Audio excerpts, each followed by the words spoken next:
আসসালামু আলাইকুম। Launch and cruise hunting বিডির এক্সক্লুসিভ ভিডিওতে আপনাদের স্বাগতম। ইতিমধ্যে আছি আলুকোল স্টোরের ঢাকা লঞ্চ সেই ঘাটে।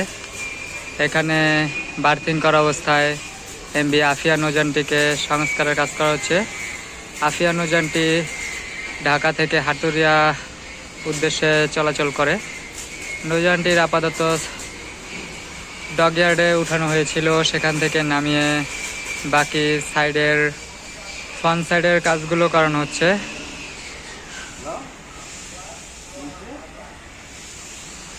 এবং ভিতরে হয়তো বা রঙের কাজও চলছে।